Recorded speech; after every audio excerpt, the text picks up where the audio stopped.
नमस्कार, news point लेकर हाजिर हूं मैं राजीव। दोस्तों, कांग्रेस की बढ़ती ताकत से डरी हुई बीजेपी ने अपनी ताकत बढ़ाने के लिए अब क्षेत्रीय दलों को खुराक बनाना शुरू कर दिया है। जी हां, क्षेत्रीय दलों को ही खुराक बनाना शुरू कर दिया है। बड़ी मछलियां छोटी मछलियों को खाती हैं। क्या प्रकृति का ये नियम यहां लागू हो रहा है? और प्रकृति का नियम जो है, क्या वो पॉलिटिक्स में भी लागू होता है?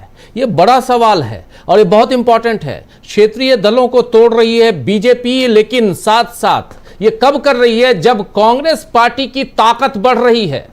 कांग्रेस पार्टी की ताकत से डरी हुई बीजेपी ने क्षेत्रीय दलों को अपना खुराक बनाना शुरू कर दिया है। क्या ये बड़ा सवाल है? इसी सवाल पर आज हम चर्चा करेंगे, आगे चर्चा बढ़ाएंगे। लेकिन उससे पहले आपको बता दूं कि टीएमसी के बाद अब शिवसेना की बारी आ चुकी है। हालांकि ये अब तक पता नहीं है कि टीएमसी छोड़कर एनसीपीआई में जाने वाले सांसदों का भविष्य क्या होगा, उनका हश्र क्या होगा। और अब उद्धव गुट के 6 सांसदों का मामला सामने आया है।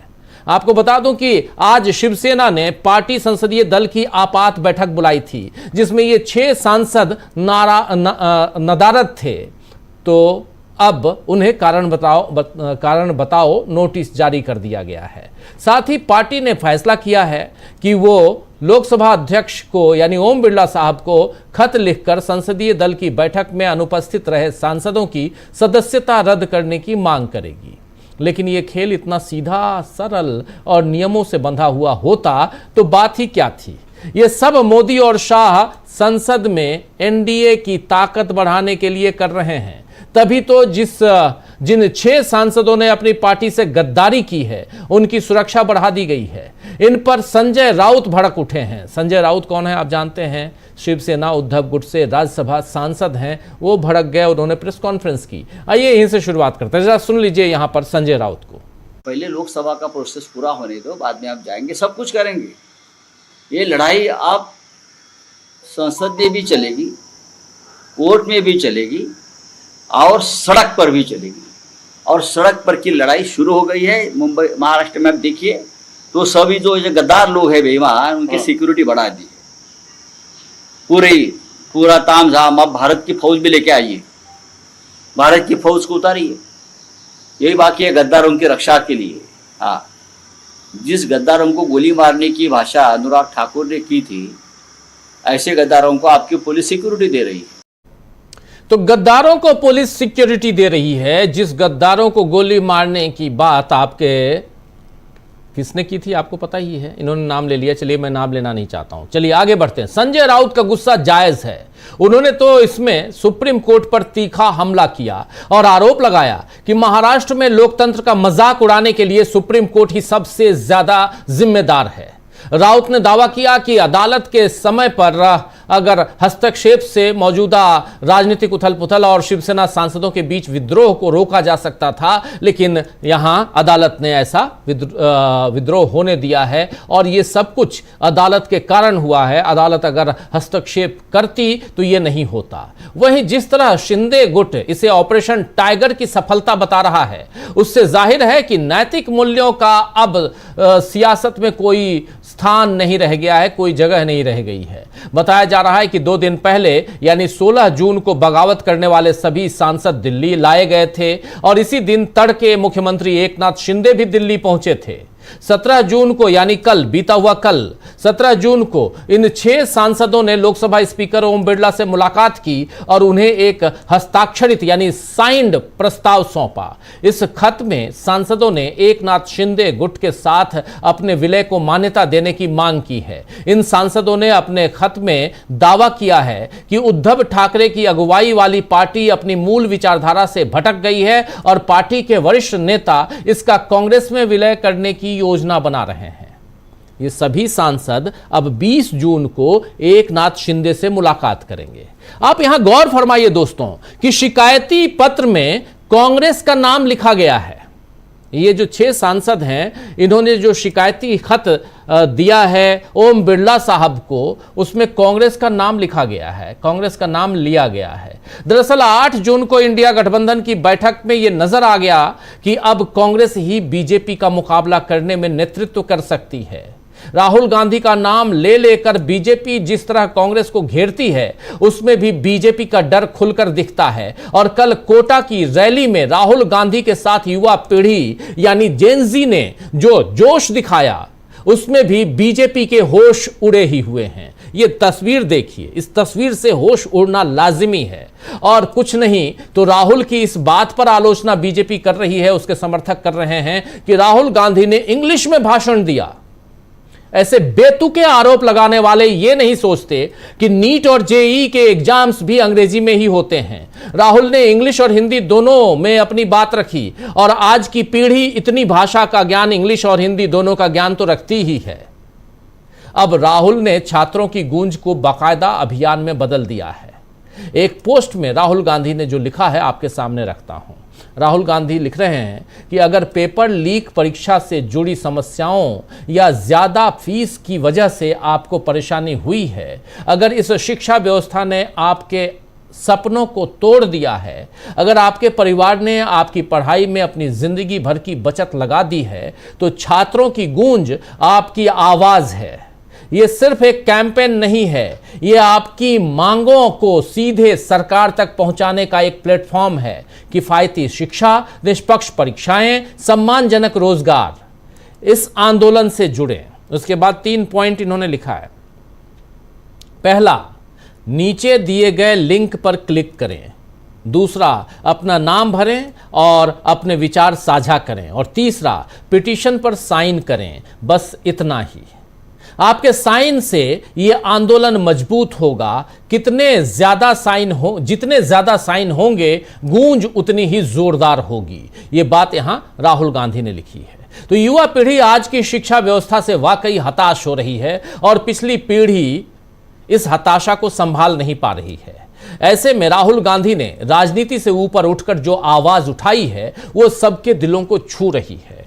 कल राहुल गांधी ने कुछ युवाओं को, अलग अलग जो छात्र हैं यहां, जो परीक्षा की तैयारी कर रहे हैं, इन सब से इंटरेक्ट किया, इन लोगों से बातचीत की। अंग्रेजी हिंदी दोनों में सवाल जवाब हुए, बातचीत, और एक अलग अंदाज में राहुल गांधी का ये पूरा का पूरा जो है कार्यक्रम था। इसे राहुल गांधी ने राजनीतिक रैली करार नहीं दिया। उन्होंने कहा कि मैं राजनीति की बात नहीं करूंगा, किसी भी पार्टी का नाम नहीं लूंगा, न ही कांग्रेस का, न ही बीजेपी का, न ही किसी और दल का। ये बात और ये जो हमारी आज की चर्चा होगी आपके साथ, ये चर्चा पूरी की पूरी नॉन पॉलिटिकल होगी। जब आप राहुल गांधी ये बात कह रहे थे, तो इसके पीछे एक गूंज, जो छात्रों की गूंज है, वो भी सुनाई दे रही थी। तालियों की गड़गड़ाहट सुनाई दे रही थी। राहुल जिंदाबाद के नारे लग रहे थे। राहुल गांधी की इस पूरे तमाम कल के इस भाषण को, इस पूरे कार्यक्रम को आपने डीवी लाइव पे देखा है। लेकिन राहुल गांधी का यहां जिक्र क्यों कर रहा हूं? बात तो मैं कर रहा था शिवसेना की, बात कर रहा था टीएमसी की। शिवसेना के 6 सांसद दिल्ली आ गए, ओम बिरला साहब को चिट्ठी लिख दी। ओम बिरला साहब का नाम लिए बगैर संजय राउत साहब जो हैं वो अदालत पे नाराज हो रहे हैं। ओम बिरला पे नाराज क्यों नहीं हो रहे हैं, ये समझ में नहीं आ रहा। उनको ओम बिरला पे भी नाराज होना चाहिए, क्योंकि वही तो मान्यता देना, नहीं देना, किसको किधर बैठाना, ये सब कर रहे हैं। सवाल ये नहीं है दोस्तों, सवाल है, जो सबसे बड़ा सवाल है कि क्या यहां पर अंदर खाने बीजेपी कांग्रेस को कमजोर करना चाहती है? क्या यहां अंदर खाने बीजेपी जो 60 और 40 का मामला है, 60-40 आपको समझा देता हूं। आप जानते हैं कि टोटल 100% वोटों में से, जरा पहले स्क्रीन पर हमारे तमाम साथियों को ले आइए जो हमारे साथ आज इस चर्चा में मौजूद हैं। देखिए 5 साथी हैं, पहले आप सबका स्वागत करता हूं। हमारे साथ डॉक्टर राकेश पाठक जी सीधे कनाडा से जुड़े हुए, यानी कनाडा से जुड़े हुए हैं, आपका स्वागत है। हमारे साथ जुड़े हुए हैं इधर कोलकाता से हमारे साथी प्रफुल्ल कोलख्यान जी, प्रशांत टंडन जी इधर दिल्ली से जुड़े हुए हैं, प्रोफेसर अखिल स्वामी जी दिल्ली से जुड़े हुए हैं, और रामलेंद्र उपाध्याय जी दिल्ली से जुड़े हुए हैं। आप पांचों का स्वागत इस्तकबाल है। स्वागत इस्तकबाल आप तमाम दोस्त साथी शुभचिंतक आप सबका, जो अब तक जुड़ चुके हैं उनका भी, जो जुड़ने वाले हैं उनका भी। बहुत गंभीर बात मैं कर रहा था, 60-40 का जिक्र कर रहा था, और स्वामी जी इसके साथ आपके पास आऊंगा। एक्चुअली 40% बहुत ज्यादा, अपर हैंड 40% लोग ही सियासी पारी खेलने वाली बीजेपी के साथ नजर आते हैं, और 60% बीजेपी के विपक्ष में हैं। इन 60% में कांग्रेस पार्टी भी है, समाजवादी पार्टी के समर्थक भी हैं, इसमें ममता बनर्जी के समर्थक भी हैं, इसमें दूसरे दलों के समर्थक भी हैं। जिनके उद्धव गुट हो गया, इसमें एनसीपी शरद पवार गुट हो गए, ये सारे हैं दल हैं, और कुछ छोटे, यानी 25 इंडिया गठबंधन के दल, और कुछ छोटे मोटे दल जो अंदर खाने बैठकर साथ दे रहे हैं बीजेपी का। उसका नाम भी बता दे रहा हूं। एक है बीएसपी, जिसका बहुजन समाज पार्टी नाम है। उसके बाद आप दूसरा नाम आपके सामने रख देता हूं, वो हैं AIMIM, जिसके मुखिया हैं असदुद्दीन ओवैसी। एक और पार्टी है जिसका नाम है अरविंद केजरीवाल की पार्टी, आम आदमी पार्टी। ये सब ऐसी पार्टियां हैं जो अंदर खाने इधर हैं कि उधर हैं, पता नहीं चलता, लेकिन हैं विपक्ष में। आज की तारीख में जो खुलकर विपक्ष में हैं वो इंडिया गठबंधन के 25 दल हैं, एक साथ हैं। लेकिन इंडिया गठबंधन के 25 दल एक साथ होने के बाद भी और दूसरे मिलकर भी हरा भले ना पाए, लेकिन इन लोगों से इतर बीजेपी जो है वो 40% के साथ सरकार बना लेती है। बीजेपी को इनमें से जो इंडिया गठबंधन है, छोटे दल हैं, रीजनल दल हैं, उसमें से 20%, 10% वोट और चाहिए, कम से कम 50% चाहिए टोटल। और इसके लिए उनके सांसदों को तोड़ना जरूरी है। यानी कांग्रेस पार्टी मजबूत हो रही है, उसको कैसे कमजोर किया जाए, तो कमजोर करने के लिए उसको आपको सबसे पहले इंडिया गठबंधन के रीजनल पार्टियों को तोड़ना होगा, और ये काम, ये खेला हो रहा है। अब इसके लिए आप जो भी कर रहे हैं, आप शिवसेना उद्धव गुट को तोड़ रहे हैं, आप ममता बनर्जी के गुट को तोड़ रहे हैं, आप डीएमके को तोड़ने की कोशिश कर रहे हैं, समाजवादी पार्टी के नाम पर आप अभी से फुलझड़ियां छोड़ रहे हैं, ये सारी चीजें चल रही है। कल को आप थोड़े दिन पहले आप झारखंड मुक्ति मोर्चा का जिक्र कर ही रहे थे, कुछ दिनों पहले आप आरजेडी का जिक्र कर रहे थे। ये सब कुछ होगा स्वामी जी। ये जो रणनीति चल रही यहां बन रही है, इसको थोड़ा एक्सपोज करने की जरूरत है। हम लोग विश्लेषक हैं, हम लोग विश्लेषण करते हैं, खुले मंच पे विश्लेषण करते हैं, खुले तौर पे करते हैं, बिना डरे हुए। हमको क्या जरूरत है, क्यों डरें? कौन लाके हमारी रोजी रोटी में 2-4 पैसे दे देता है, और ना हम लेने वाले हैं, तो क्यों डरें? सिंपल सी बात है। आप पांचों पे मुझे उतना भरोसा है जितना आप लोगों का, आप पांचों का मुझ पे भरोसा है। क्यों डरें? सिंपल सी बात है। इसीलिए मैं यहां पर जरा समझना चाहता हूं स्वामी जी कि क्या ये जो चल रहा है इसको, और जिसमें सबसे बड़ी चीज एक और कि संजय राउत ने कहा आने दीजिए 6 को और जाने दीजिए उनको अपने अपने क्षेत्र में, देखते हैं कैसे घूम लेते हैं। ये पहला नेता ऐसा बोल रहा है, पहला नेता है, दमदारी के साथ बोल रहा है। कितना वो होगा, कारगर होगा, और मैं किसी भी हिंसा में भरोसा नहीं करता हूं, यहां कह दूं। लेकिन घूमने का मतलब यह जरूर है स्वामी जी कि जिन लोगों ने आपको समर्थन देते हुए आपको जिताया, वो बीजेपी के खिलाफ थे, वो बीजेपी के खिलाफ थे, और आज आप बीजेपी के पक्ष में कह रहे हैं कि हम बीजेपी, चूंकि नरेंद्र मोदी की सरकार देश के विकास में बहुत बड़ा योगदान कर रही है, इसलिए हम उनके साथ हैं। कल को आपको नहीं दिखा था क्या? किसको बरगला रहे हैं? किस जनता को आप बेवकूफ बना रहे हैं? ये एक दूसरे, अपनी पार्टी को कोई बेवकूफ नहीं बना रहा है स्वामी जी, ये इस देश की जनता को बेवकूफ बना रहा है। इसलिए यहां चर्चा करना जरूरी है, खुल के अपनी बात रखना जरूरी है। स्वामी जी, आपकी बात।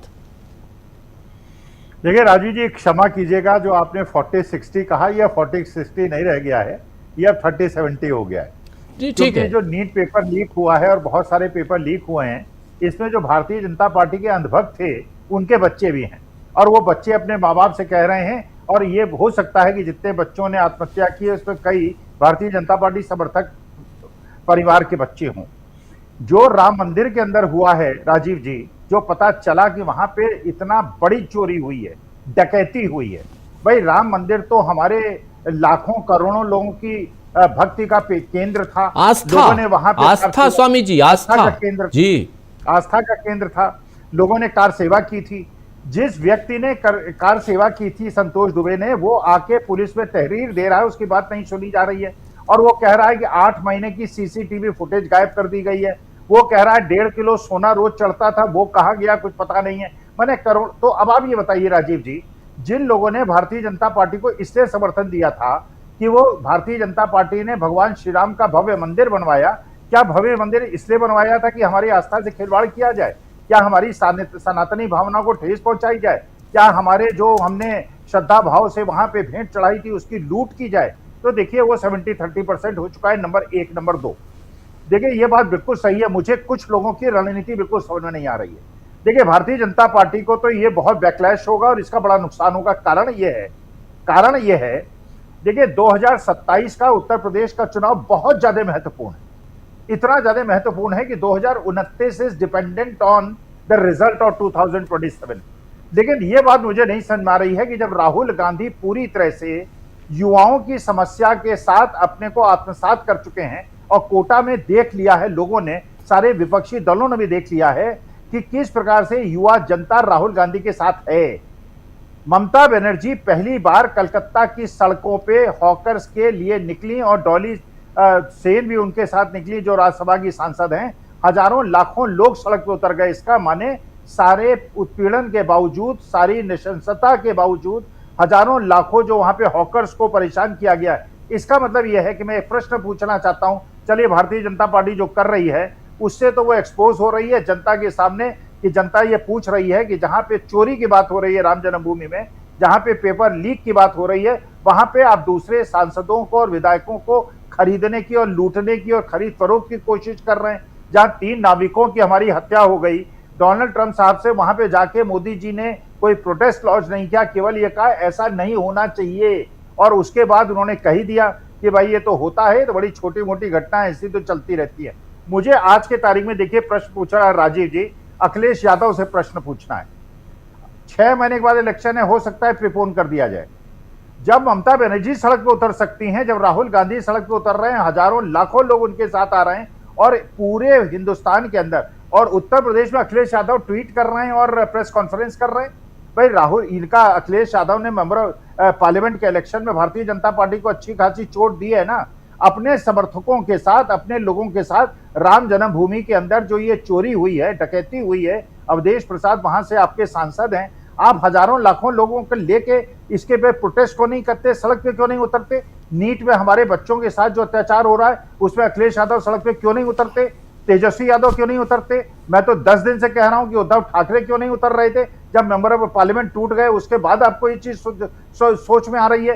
देखिए जितने ये लोग कमजोर हो रहे हैं, राहुल गांधी को फायदा हो रहा है, और इसकी वजह यह है कि अभी तक बार्गेनिंग में ही इतना ज्यादा रॉन्ग मैसेज चला जाता था। बिहार के अंदर जैसे गया कि तेजस्वी इतनी सीट देना चाह रहे हैं, कांग्रेस इतनी लेना चाह रही है, कांग्रेस के रिप्रेजेंटेटिव को तेजस्वी ने भाव नहीं दिया, और उससे एक डिस्कंटेंट की भावना वहां दिखाई पड़ती थी। अब धीरे धीरे क्षेत्रीय दलों को भी समझ में आएगा कि केवल एक ही पार्टी है जो आज के तारीख में जिसपे लोग मखौल उठाया करते थे, ये टूट रही है, उसके लोग बिक जाते हैं। आज 99 सीट होने की वजह से उसी की संभावना है शायद बची रह जाए, बाकी शायद सबके सांसद बिक जाए। तो सांसदों और विधायकों के बल पे आप क्यों फूलते हैं? आप जनता के संपर्क में नहीं आते? आप सड़क पे क्यों नहीं उतरते? अगर आज के तारीख में तेजस्वी बिहार में उतर जाए, अखिलेश उत्तर प्रदेश में उतर जाए, अपने हजारों समर्थकों के साथ उतर जाए, ममता बनर्जी बंगाल में उतर जाए, राहुल गांधी इसी प्रकार पूरे हिंदुस्तान के उतर जाए, उद्धव ठाकरे उतरे, तो क्या ये तानाशाही प्रवृत्तियों को समझ में नहीं आएगा कि जनता जो आज परेशान है, और ये जो अपने को नेता कहते हैं और अपने को क्षेत्रीय छत्रप कहते हैं,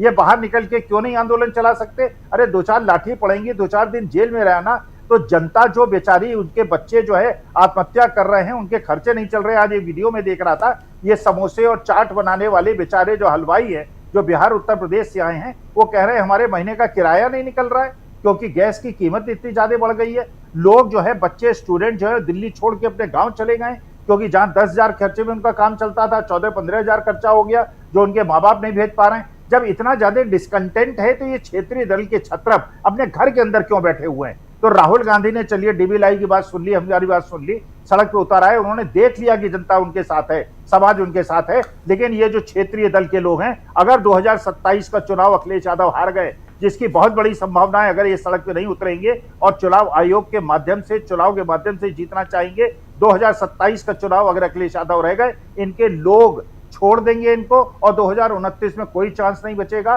सारे क्षेत्रीय छत्रप और राहुल गांधी को उत्तर प्रदेश के अंदर कंसंट्रेट करना चाहिए। जैसे राहुल गांधी ने कहा कि वो प्रयागराज जा रहे हैं, हर डिस्ट्रिक्ट के अंदर ये बड़े बड़े नेताओं को इकट्ठा होना पड़ेगा जनता की क्योंकि किसानों को यूरिया नहीं मिल रहा है, डीएपी नहीं मिल रहा है, हर आदमी परेशान है, लेकिन उस परेशानी को रिप्रेजेंट करने वाला और उसको दिखाने वाला ये क्षेत्रीय छत्रप जो अपने को कहते हैं, मैं इनका आह्वान करता हूं सड़क पे उतरिए, वरना इलेक्शन हार जाएंगे। आपके सारे विधायक और आपके सांसद सब आपको छोड़ के चले जाएंगे, गांव के अंदर चले जाइएगा या कहीं विदेश में जाके बच जाइएगा। हिंदुस्तान की राजनीति नहीं कर पाएंगे, वरना सड़क पे उतरिए।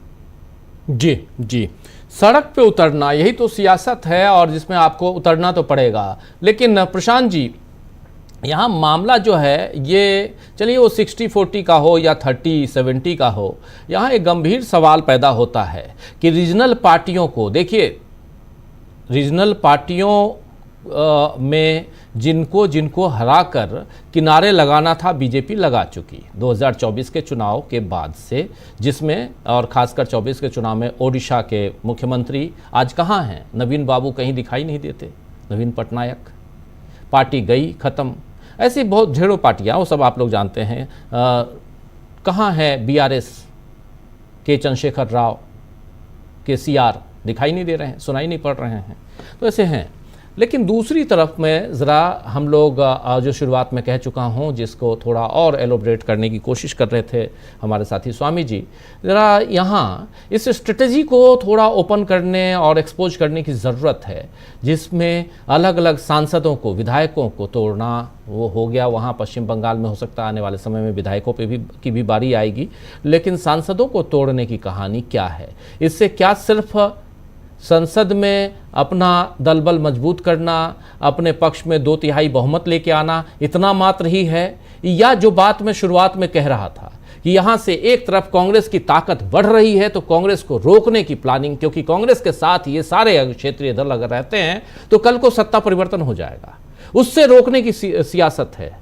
और ये बहुत गंभीर चेतावनी भी है इन दलों के लिए, विपक्ष के लिए, जो आज हो सकता है कि हाथ पे हाथ धरे बैठे हैं। जो स्वामी जी कह रहे हैं कि कहां है अखिलेश यादव, सिर्फ रोज एक प्रेस कॉन्फ्रेंस कर देने से, कुछ ट्वीट कर देने से आपकी राजनीति हो जाएगी, और वो भी 403 सीटों की राजनीति। 6 महीने बाद चुनाव होना है। कहां है बिहार के लालू प्रसाद यादव के सुपुत्र और अपनी पार्टी के आज की तारीख में मुखिया के तौर पे नेता प्रतिपक्ष, कहां है वो? ऐसे बहुत बहुत सारे अलग अलग दलों की बात आएगी। उद्धव ठाकरे सही कह रहे हैं स्वामी जी, और जब राहुल गांधी आह्वान करते हैं तब और उसके बाद तो अभी 8 जून बीते हुए, आज 18 जून है, 10 दिन मात्र, 10 दिन में कहानी कहां से कहां पहुंच गई है प्रशांत जी? शुरू हुई है राजीव जी। अब मैं बताता हूं कि ये हलचल है क्यों। और उसके पहले देखिए, ये कल राहुल गांधी ने जो कोटा में किया है, ये यूएस प्रेसिडेंट स्टाइल जो कैंपेनिंग है, उसको राहुल गांधी भारत में ले आए हैं पहली बार, और युवाओं से कनेक्ट करने में वो कल कामयाब रहे। और जो बात हिंदी अंग्रेजी की आई है राजीव जी, वहाँ पे 4000 से ज़्यादा युवा थे। मैं बड़े दावे के साथ कह सकता हूँ, उनमें से किसी भी युवा को आप बैठा दें डोनाल्ड ट्रंप के सामने, वो बगैर पर्ची के 15 मिनट बात करेगा। सारे के सारे युवा, इतना वो पढ़ाई लिखाई का जो दम होता है। ये पर्ची का नाम आपने अचानक क्यों ले लिया? नहीं, मैंने वीडियो देखा, वो पर्ची देख के प्रधानमंत्री जी बात कर रहे थे डोनाल्ड ट्रंप से। जी जी जी जी। तो मैं दावे के साथ कह सकता हूं कि राहुल गांधी के सामने जो कोटा में कल वो बच्चे थे 4000, किसी एक रैंडम बच्चे को उठा के डोनाल्ड ट्रंप के सामने बैठा दीजिए, वो 15 मिनट भारत का पक्ष रखेगा बगैर पर्ची देखे, और सीधा सीधा बैठेगा, कॉन्फिडेंस के साथ बैठेगा। जो डॉक्टर अंबेडकर ने कहा था कि शिक्षा जो है वो शेरनी का दूध है, जो पिएगा वो दहाड़ेगा। तो वो कल वो दहाड़ हमको वहां पे कोटा में दिखाई दी। तो राहुल गांधी एक नेक्स्ट लेवल पे भारत की राजनीति को ले गए हैं। जो इंगेजमेंट है, और अफसोस की बात है कि मोदी साहब के पास या बीजेपी के पास युवाओं से कनेक्ट करने का अब उनके पास औजार नहीं है। जिस भी युवा से आप कनेक्ट करेंगे वो पहले कहेगा धर्मेंद्र प्रधान का इस्तीफा लो, उसकी शर्त ये होगी पहले। अब मैं आता हूं कि जी ये हो क्या रहा है कि आज कल उसको तोड़ो, तृणमूल को, आज शिवसेना को तोड़ो, फिर बयान दिलवा दो उसके लिए, समाजवादी पार्टी के लिए। ये चल क्या रहा है? देखिए, इसकी शुरुआत वहां से हुई है जब राहुल गांधी ने कहा कि सरकार 1 साल में गिर जाएगी, और वहां से ये शुरुआत हुई है। और ये क्यों हो रहा है? देखिए, चंद्रबाबू नायडू और धर्मेंद्र जेडीयू, इन दो की अपनी डिमांड रहती है। मैं आपको 2 एग्जांपल देता हूं। मोदी सरकार 15,000 करोड़ रुपए का पैकेज मान चुकी है, दे चुकी है पैसे, इसको आंध्र प्रदेश के स्पेशल पैकेज के लिए। आपको याद होगा कि सरकार बनी ही थी और एक इश्तिहार आ गया था लेटरल एंट्री का, 45 ब्यूरोक्रेट का लेटरल एंट्री का, ज्वाइंट सेक्रेटरी लेवल पे। और किसने उसको वापस करवा दिया? चिराग पासवान ने। 5 एमपी वाले चिराग पासवान ने उस नरेंद्र मोदी के उस ऑर्डर को, लेटरल एंट्री की ब्यूरोक्रेसी को वापस कर दिया, क्योंकि उसमें आरक्षण नहीं था। नरेंद्र मोदी ये ब्लैकमेलिंग को नहीं चाहते हैं। उनका जो जातिवादी एजेंडा है कि हिंदुस्तान में ब्यूरोक्रेसी से दलित ओबीसी को हटा दो, वो एजेंडा वो इम्प्लीमेंट नहीं कर पाएंगे चिराग पासवान के साथ। बहुत सारी बातें वो जेडीयू के साथ रहकर नहीं कर सकते हैं, चंद्रबाबू नायडू के साथ रहकर वो बहुत सारी बातें नहीं कर सकते। ये डिमांड करते हैं, ये बहुत डिमांडिंग हो गए हैं। तो अब उनको चाहिए गुलाम एमपी, जिनको मंडी से खरीद के लाओ और लोकसभा में बैठा दो। उनसे कहो जब हाथ खड़े करने, वो हाथ खड़े करेंगे। उनसे कहो खड़े होना है, वो खड़े हो जाएंगे। उनसे कहो बैठ जाओ, तो वो बैठ जाएंगे। तो नरेंद्र मोदी अब जो उनके पास 240 के अलावा जो संख्या उनको पूरी करनी है, वो संख्या गुलाम सांसदों से पूरी करना चाहते हैं। तो ये गुलाम खरीद के ला रहे हैं बाजार से। 5 करोड़ में, 10 करोड़ में, 15 करोड़ में ईडी को लगा के, सीबीआई को लगा के ये गुलाम खरीद के ला रहे हैं। आप देखिए, संजय राउत का बयान आया ना। संजय राउत ने कहा कि वो चार्टर प्लेन गए थे वर्धा, नागपुर, कहाँ। जब एडवांस पैसे मिल गए तब ये बैठे जहाज पे। आप ये देखिए चल क्या रहा है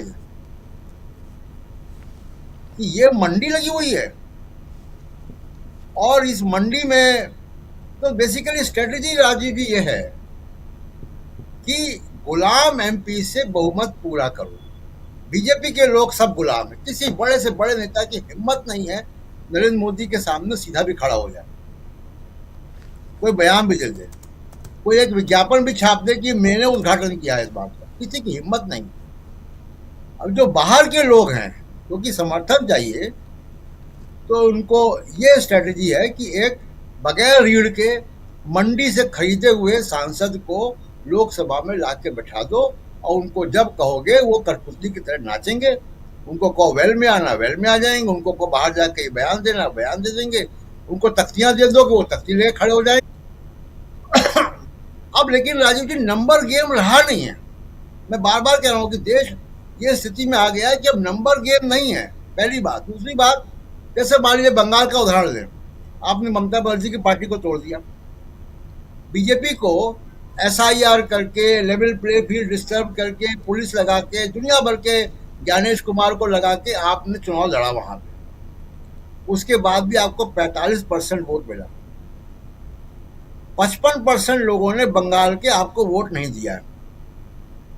तो ये जो आप भगोड़े लेकर आए हो मंडी से खरीद के, तो बंगाल के 55% लोग उनके साथ नहीं चले गए हैं। बंगाल के लोग वही हैं। आज आप ममता बनर्जी की पार्टी को खत्म कर दोगे, कल को मान लीजिए कि ममता बनर्जी की पार्टी खत्म हो गई, इस लायक ही नहीं बच्ची को चुनाव लड़े हुए, तो 55% वो लोग जिन्होंने आपको वोट नहीं दिया, वो फिर भी बंगाल में रहेंगे। वो हवा में गायब नहीं हो जाएंगे, वहां वो दूसरी पार्टियों को वोट देंगे। तो मोदी जी बेसिकली कांग्रेस को मजबूत करने का काम कर रहे हैं। बेसिकली ये कर रहे हैं। दूसरी एक आखिरी बात, देखिए बहुत अब लड़ाई जहाँ पे पहुँच गई है, जहाँ से राहुल गांधी ने कोटा पे शुरू की है, जो बात संजय राउत कह रहे हैं, देखिए लड़ाई में अब जो स्पीकर के चैम्बर पे, सुप्रीम कोर्ट में, ज्ञानेश कुमार के सहारे, इलेक्शन कमीशन से लड़ाई नहीं होगी। अब ये आर पार की लड़ाई जब तक आप घोषित इसको नहीं करेंगे तब तक नहीं। और मैं मानता हूं कि आज भी अगर ममता बनर्जी, उद्धव ठाकरे, कांग्रेस पार्टी के नेता खड़गे साहब, राहुल गांधी आज भी अगर ये कह दें कि ये जो भगोड़े एमपी हैं, जो मंडी से खरीदे हुए, बाजार से खरीदे हुए, जो बिके हुए एमपी हैं, इनको घेराव करो, और ये जब तक घेराव करो जब तक कि इस्तीफा ना दे दें, राजीव जी ये घर से नहीं निकल पाएंगे ये लोग। जनता में बहुत गुस्सा है। आप सड़कों पर बात कीजिए लोगों से, मैं तो लोगों से बात करता हूँ, मैं दिल्ली में रहता हूँ, किसी का मतलब नहीं बंगाल से, लेकिन लोगों में बड़ा गुस्सा है किस तरीके से एमपी बिक रहे हैं। तो अगर ये बड़े नेता अगर अपने बजाय स्पीकर के चैम्बर पर लड़ने के वहाँ भी लड़िए, आप वकील लगाइए, सब कीजिए, लेकिन ये लड़ाई पॉलिटिकल है। ममता बनर्जी के सामने क्या हैसियत है जो ये एमपी हैं उनकी? ममता बनर्जी के नाम पे जीत कर आए। आज अगर ममता बनर्जी कह दे कि ये जो मेंबर ऑफ पार्लियामेंट जो हमको पीठ पे छुरा भोग के गए हैं, इनका घेराव करो, तो ये हर जगह घेरे जाएंगे। आज अगर उद्धव ठाकरे कहते कि ये गद्दारों को छोड़ना नहीं है, आप इनसे सवाल पूछो जहां मिले, तो ये अपने एयरपोर्ट से घर तक नहीं जाएंगे, लाखों लोग उनसे सवाल पूछेंगे, गाड़ियां इनकी रोक रोक के। अब समय वहां आ गया है, तो इसको अब पॉलिटिकल पार्टियों को समझना पड़ेगा कि लड़ाई अब चैम्बरों में लड़ाई अब नहीं रह गई है, क्योंकि अब ये लड़ाई तमाम नैतिकता की, जो आपने कहा कि नैतिकता की सीमाएं लांघ गया है। बिल्कुल झूठ की कहानी चल रही है। 2/3 कोई मतलब नहीं, हम 20 बार बता चुके हैं इसी शो में, और फिर कह रहा हूं कि 2/3 का कोई मतलब नहीं है। जी राजीव जी बिल्कुल, 2/3 का कोई मतलब नहीं है। लड़ाई जो है किसी और दिशा में जा रही है, और यहां पर नैतिकता की सारी सीमाएं जो हैं, हदें, वो पार कर चुकी है, और ये दरवाजा खोला है बीजेपी ने। खत्म भी क्या बीजेपी करेगी या खत्म विपक्ष करेगा, आने वाला वक्त बताएगा। लेकिन विपक्ष का नेता यानी राहुल गांधी, वो कल एक रॉक स्टार के रूप में थे वहां पे कोटा में, एक अलग, जैसे भी प्रशांत जी कह रहे हैं, अमेरिकन स्टाइल में, जैसे वहां अमेरिका में हम लोग देखते हैं कैंपनिंग होती है, वैसी कैंपनिंग। हालांकि राजनीतिक मंच नहीं था, राहुल गांधी ने कहा, लेकिन राहुल गांधी राजनेता हैं, नेता विपक्ष भी हैं, तो ऐसे में राजनीति कैसे नहीं थी, ये तो हम लोग जानते ही हैं। भला कीजिए, बिल्कुल, समाज का भला जरूरी भी है, और उसके साथ साथ अपना भला, अपनी पार्टी का भला भी कीजिए, इसमें क्या बुराई है। लेकिन राहुल गांधी इसके बाद अभी से थोड़ी देर पहले एक वीडियो जारी करते हैं। वीडियो में क्या कुछ कहा है राहुल गांधी ने, जरा उसको सुनते हैं, फिर डॉक्टर राकेश पाठक जी के पास आते हैं हम, और उनसे भी समझेंगे कि आगे चल क्या रहा है इस देश की सियासत में। जरा सुनिए यहाँ राहुल गांधी को। कल कोटा में हमारे प्रोग्राम का बहुत बेहतरीन रिस्पॉन्स आया। इसके लिए सबसे पहले हिंदुस्तान के सारे स्टूडेंट्स को मैं धन्यवाद करना चाहता हूँ। Millions of you, the future of India, students of India, watched our presentation in Kota. A critique of the education system you are facing, the walls you are facing. What are the biggest issues? Number one, the education system is not designed around you. It is not designed around your imagination. Number two, it does not enable to do what you want to do in life. It buckets you into becoming an engineer, into becoming a doctor, into becoming a lawyer. An education system should free your imagination. It should be centered around you. And the third, most important and most disheartening fact, the cost of our education system. 22 lakh families spend as much money to get their children through NEET as the government of India gives for its entire education budget. 5 exams cost these families the same amount of money from the families whose children take them as the budget of 5 massive ministries in the Indian government. ये शर्म की बात है. This is a shame. This is something that all of us should change. This is not a political issue. This is a national issue. हम चाहते हैं कि आप सब अपने इमेजिनेशन के बारे में हमें बताइए। इस वेबसाइट पे जाइए, your education your future your fight, अपने विचार, अपने इमेजिनेशन के बारे में, और आप हिंदुस्तान के एजुकेशन सिस्टम से क्या चाहते हैं वो यहां बताइए। Thank you. तो राहुल गांधी ने एक कैंपेनिंग छेड़ी है। उसके साथ साथ इस कैंपेन में कहीं ना कहीं वो युवाओं को साथ लेने की कोशिश कर रहे हैं, अपने साथ लाने की कोशिश कर रहे हैं, ये तो साफ दिखाई देता है। लेकिन दूसरी तरफ राहुल गांधी की ये जो जंग है डॉक्टर साहब, इस जंग में राहुल गांधी युवाओं को अपने साथ जोड़ने की का काम कर रहे हैं और कहीं से ये तोड़ के युवाओं को नहीं ला रहे हैं। दूसरी तरफ बीजेपी है। रोज सुनिए, बड़ा यहाँ चटकारे के साथ आज समाजवादी पार्टी के 25-26 लोग हमारे साथ हैं, तो इस पार्टी के इतने लोग आने वाले हैं। ये जो चल रहा है ये बेशर्मी है। एक तरफ उधर गद्दारी है, दूसरी तरफ ये बेशर्मी है। और गद्दारी और बेशर्मी अगर देश की सियासत में आ गई है तो देश की सियासत कहां रहेगी डॉक्टर साहब?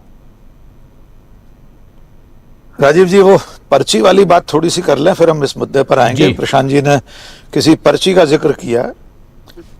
हम लगातार कल से बड़े व्यथित हैं ये देखकर कि हमारे देश के प्रधानमंत्री बार बार हिज एक्सीलेंसी कह रहे हैं अमेरिका के राष्ट्रपति को, जबकि उनका इंटरप्रिटेटर सिर्फ मिस्टर प्रेसिडेंट कह रहा है।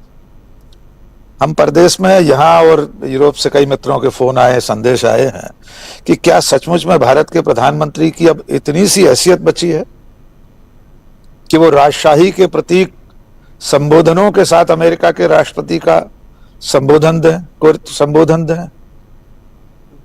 क्या वे सिर्फ मिस्टर प्रेसिडेंट नहीं कह सकते थे? मुझे लगता है इस पर्ची में हो सकता है हिज एक्सीलेंसी ही लिखा हो, इसलिए सहज ही स्वाभाविक ही वे लगातार हिज एक्सीलेंसी कहते रहे।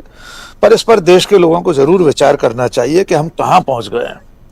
जो डोनाल्ड ट्रंप भारत को नर्क कहते हैं, उन्हें बार बार हिज एक्सीलेंसी कहा जा रहा है। भारत लौटें। भारतीय जनता पार्टी, नरेंद्र मोदी, अमित शाह, उनकी एजेंसियां जो कुछ कर रही हैं वो सीधे सीधे लोकतंत्र को विसर्जित करने की प्रक्रिया है। डॉक्टर साहब, आप कल्पना करके देखिए कि आजादी के बाद पंडित जवाहरलाल नेहरू, लाल बहादुर शास्त्री, इंदिरा गांधी, राजीव गांधी, डॉक्टर मनमोहन सिंह, इन सब लोगों ने भी अगर यही किया होता तो क्या इस देश में विपक्ष नाम की कोई चिड़िया होती? क्या जनसंघ का कोई अस्तित्व बचा रहता पंडित नेहरू के समय? क्या जनता पार्टी बन पाती कभी? क्या भारतीय जनता पार्टी 1980 में अस्तित्व में आती? 400 सीटों वाले राजीव गांधी क्या नहीं कर सकते थे? 2 ही सांसद बचे थे बीजेपी के, वे भी अटल और आडवाणी नहीं थे। तो जब कांग्रेस ने पिछले 60-70 सालों में सत्ता में रहते हुए ये धतकर्म नहीं किए, विपक्ष विहीन राजनीति नहीं बनाई, इसी का नतीजा है कि जो लोग विपक्ष में रहे, जिनकी हैसियत सत्ता में आने लायक नहीं थी, वे तीसरी बार सत्ता में आते ही अब देश को कांग्रेस मुक्त नहीं कर रहे हैं राजीव जी, विपक्ष मुक्त भारत बनाना चाहते। पहले टीएमसी, फिर शिवसेना और अब समाजवादी पार्टी। अच्छा, मजेदार बात देखिए सर, कोई भी बयान दे देता है जिसके पास खुद का एक सांसद नहीं है, ओम प्रकाश राजभर हो या कोई दूसरे हो, एक सांसद नहीं है उनके पास, वे बता देते हैं कि 25 सांसद समाजवादी पार्टी के हमारे साथ आने को तैयार हैं। असल में इसके पीछे एक रणनीति और होती है राजीव जी, दूसरी पार्टी के भीतर संदेह के बीज रोप देना। बार बार एक ही बात कहने से उस पार्टी में, यानी समाजवादी पार्टी में या जिस भी दूसरी पार्टी की बात कर रहे हो, उसमें आपस में एक अविश्वास पैदा हो जाए। हर व्यक्ति दूसरे को शक की नजर से देखे कि कहीं ये तो बीजेपी में नहीं जा रहा। और बार बार कोई बात आप कहते हैं, 100 बार बोला गया झूठ सच मान लिया जाता है। मैथिली शरण गुप्त जी ने पंचवटी में लिखा है राजीव जी कि मंथरा बार बार आकर कैकई से कहती थी, भरत से सुत पर भी संदेह, बुलाया तक न उसे जो गेह, महाराज को भरत जैसे पुत्र पर संदेह है, राज्याभिषेक में, राम के राज्याभिषेक में उसे बुला नहीं रहे ननिहाल से। कैकेयी ने 2 बार, 10 बार, 20 बार उसे टाला, झड़क दिया। वो फिर आती थी घूम फिर कर, फिर उनसे कहती थी भरत से सुत पर भी संदेह, बुलाया तक न उसे जो गेह। अंततः कैकेयी ने मान लिया कि महाराज दशरथ को भरत पर संदेह है। इसलिए गुप्त जी ने लिखा कि 100 बार झूठ बोलने से उसे सच मान लिया जाता है। यही भारतीय जनता पार्टी कर रही है। उसकी तो बुनियाद ही झूठ पर है, उसके सारे वादे झूठे हैं, उसके सारे नारे झूठे हैं। देश नहीं बिकने दूंगा नारा से लेकर जो राम को लाए हैं वही चंदा ले जाएंगे। इस सब के जरिए वे विपक्ष को पूरी तरह खत्म करना चाहते हैं। मैं प्रशांत जी की बात से 100% सहमत हूं कि इस वक्त जो बेचैनी है बीजेपी के भीतर, वो राहुल गांधी के उस बयान से है, या यूं कहा जाए उस चेतावनी से है कि 1 साल के भीतर नरेंद्र मोदी प्रधानमंत्री नहीं रहेंगे। हमें नहीं पता राहुल गांधी के पास कौन सा गणित है, कौन सी सूचनाएं हैं, लेकिन कुछ तो ऐसा है, कोई ना कोई ऐसी पुख्ता जानकारी उनके पास है जिसके चलते वे ऐसा भरोसा जता रहे हैं। प्रशांत जी ने ठीक कहा, बीजेपी में किसी की हिम्मत नहीं है, सारे के सारे रीढ़ विहीन लोग हैं। राजनाथ सिंह जैसे लोग किस तरह दुत्कारे जाते हैं मंचों से, माला के भीतर से, उस घेरे से कैसे निकाले जाते हैं, रोड शो में किस तरह धकियाकर उनको फुटपाथ पर कर दिया जाता है कि कहीं कैमरे में आप जिल्ले इलाही के साथ नजर ना आ जाएं। तो उस पार्टी के जो स्वाभिमान विहीन सांसद हैं उनसे कोई उम्मीद मत कीजिए। अब ये जो बचे हुए लोग आ रहे हैं, ये क्यों आ रहे हैं और इनके साथ क्या होने वाला है, थोड़ी सी इस पर बात करेंगे। अब इनको लाने के पीछे जो तरीके हो सकते हैं, पहला तरीका तो आर्थिक प्रलोभन है और दूसरा है एजेंसियों का सदुपयोग, इन्वर्टेड कॉमा में। एजेंसियों का सदुपयोग हम देख रहे हैं, किस तरह से ईडी सीबीआई काम करती है, किस तरह से उन्हें छू कर दिया जाता है एंड चुनाव के मौके पर। और धनबल का प्रभाव अभी हमने कुछ घंटे पहले, मेरे ख्याल से 1 आधी घंटा हुआ होगा, परिमल नाथवानी के चयन से देख लिया है। वहां किन किन ने क्रॉस वोटिंग की है देख लीजिए। वो क्या किसी नीति, किसी सिद्धांत, किसी आदर्श के चलते क्रॉस वोटिंग हुई होगी? परिमल नाथवानी डायरेक्टर हैं रिलायंस इंडस्ट्रीज के, अब राज्यसभा में बैठेंगे। तो इस सब के बाद जो होने वाला है, जिसका संकेत आज संजय राउत ने दिया है, प्रशांत जी ने भी कहा है और अखिल स्वामी सर ने भी कहा कि अब इस देश की जनता की जिम्मेदारी है और उस मतदाता की जिसने इनको चुनते समय उस पार्टी को वोट नहीं दिया था, उसे हराना था और अब उसी पार्टी में शामिल हो रहे हैं। तो अब शांतिपूर्ण लोकतांत्रिक तरीके से मतदाता ही जब इनसे जवाब पूछेगा, और इसका एक अंतिम चरण यह हो सकता है कि जब भी कभी चुनाव हो, उपचुनाव हो, तो इनको घर बिठा दिया जाए। ये काम ग्वालियर चंबल की जनता ने सिंधिया के दल बदल के बाद किया था। पर्याप्त संख्या में सिंधिया के साथ गए कांग्रेस के प्रत्याशी जब बीजेपी के टिकट पर चुनाव लड़े तो ससम्मान हार गए थे। जनता ने उनकी गद्दारी को स्वीकार नहीं किया था। तो एक लोकतांत्रिक उपाय यह भी है कि अब जब भी ये चुनाव में जाएं, उपचुनाव तो शायद नहीं होगा क्योंकि लोकसभा अध्यक्ष इनमें से किसी को डिस्क्वालीफाई कर देंगे, ये उम्मीद बेमानी है। लेकिन जब भी चुनाव हो तो ऐसे लोगों को सबक सिखाने की जिम्मेदारी अब जनता की है। राजीव जी जी बिल्कुल बिल्कुल, ये जनता की है, क्योंकि एक तरफ आप जनप्रतिनिधि जनता के द्वारा चुने गए और अब आपने पाला बदल लिया है। जब जनता के दरबार में आप जाएंगे फिर से वोट मांगने, पहली बात तो ये है कि वोट मांगने का अवसर मिलेगा कि नहीं मिलेगा। दूसरी बात, अगर ये अवसर मिल भी गया तो फिर क्या जनता आपको दोबारा ऐसी गद्दारी करने के बदले सजा देगी या आपको सम्मानित करेगी? ये देश की जनता आप भी हैं और हम भी हैं, और हम लोग अच्छी तरह से जानते हैं कि हम सजा देना जानते हैं, सम्मानित नहीं करते हैं।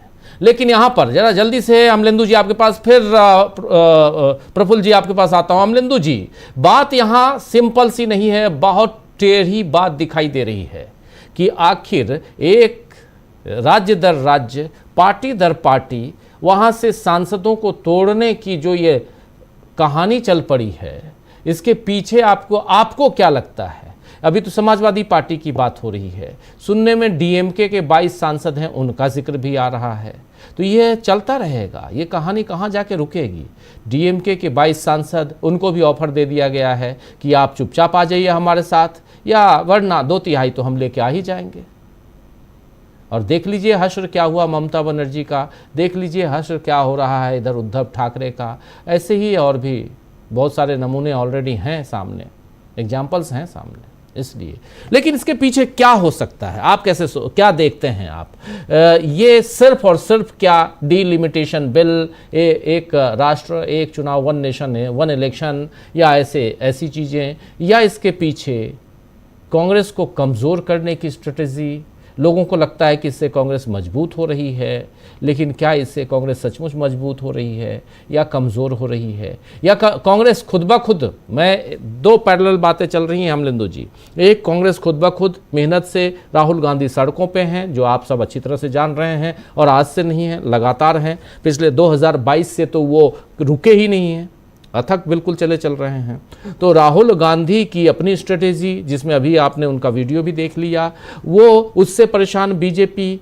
राहुल गांधी के दूसरे जो हैं, जो कल मैं कह रहा था कि अगर तकलीफ जो है वो जड़ में है तो आप पत्तों को तोड़ रहे हैं, तो ये पत्तों को तोड़ने की तरफ भाग रही है क्या बीजेपी? ये देखा जाए क्या है इसके पीछे रणनीति।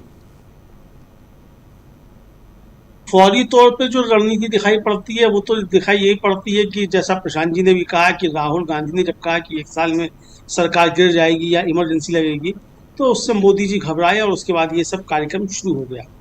फौरी तौर पे राजीव जी ये बिल्कुल सही लगता है, उसी के बाद ये कार्यक्रम शुरू हुआ। लेकिन मैं राजीव जी और थोड़ा आगे जाकर सोचना चाहता हूँ, अपने दिमाग को थोड़ा खुले आसमान में उड़ाते हुए, और मुझे ये लगता है कि सिर्फ ये मामला नहीं है कि सरकार गिर जाएगी।